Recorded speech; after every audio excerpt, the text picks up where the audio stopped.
Assalamualaikum warahmatullahi wabarakatuh. Perkenalkan, nama saya Nisrina Nurfitriani dari kelas 11 MP2. Saya akan membuat tugas literasi yang berjudul Strategi Bangsa Indonesia Menghadapi Tirani Jepang. Strategi kerjasama. Dalam menghadapi tirani Jepang selama 3,5 tahun, bangsa Indonesia menerapkan berbagai strategi mulai dari menggunakan cara-cara halus hingga perlawanan terbuka. Kelompok nasionalis yang telah ada sejak masa pergerakan pun memiliki reaksi dan strategi yang berbeda dalam menghadapi Jepang. Pranoto mengklasifikasikan mereka ke dalam 3 kelompok.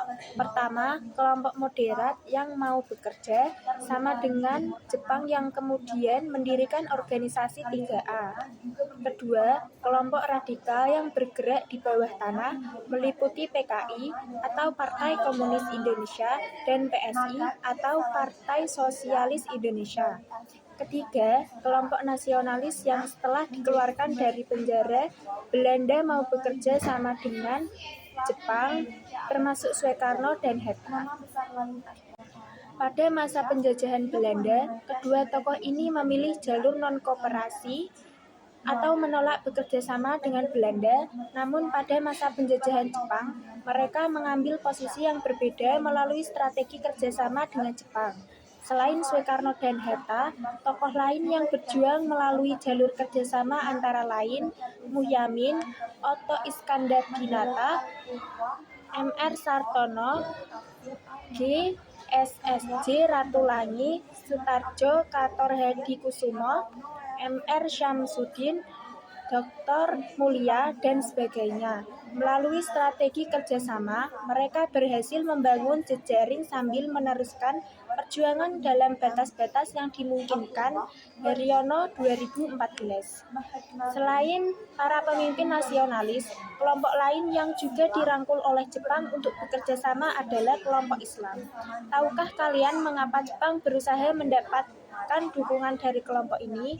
Sebelum menjajah, pihak Jepang sudah mempelajari situasi di Indonesia dan mereka menyadari pentingnya unsur Islam sebagai suatu kekuatan penting dalam masyarakat Indonesia.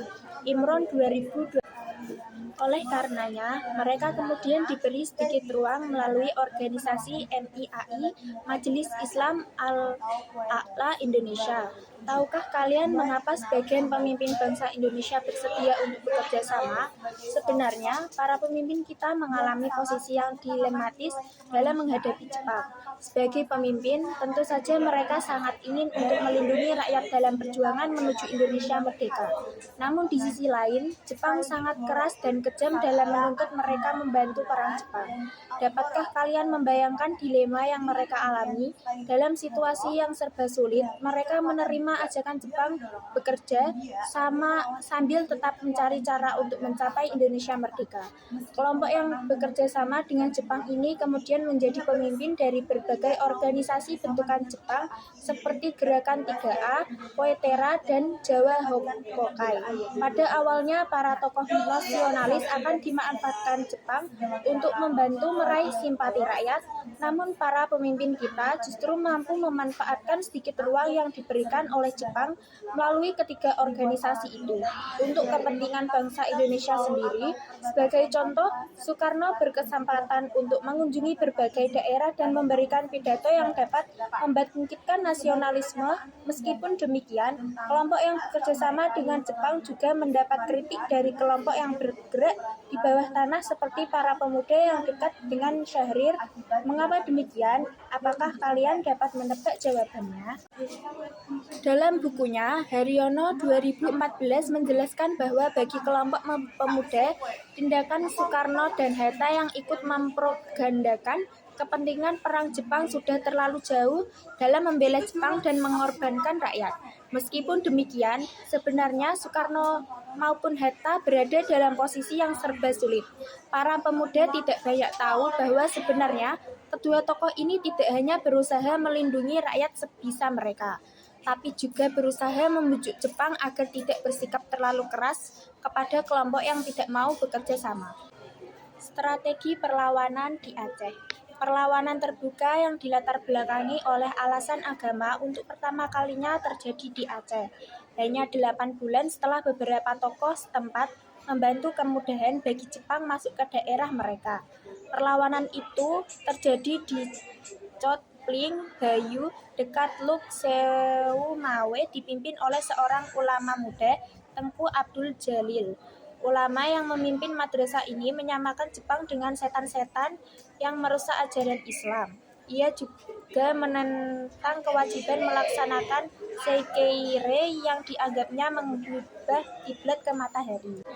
Pada 10 November 1942, pasukan Jepang dikerahkan dari Bireun, Lok Sukon, Lok Seumawe ke Chot Pling.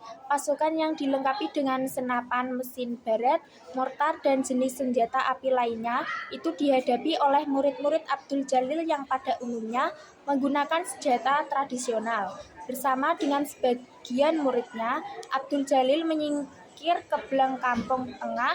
Tempat ini pun diserbu Jepang pada 13 November 1942. Tengku Abdul Jalil dan 19 orang pengikutnya tewas, sedangkan 5 orang lainnya tertangkap.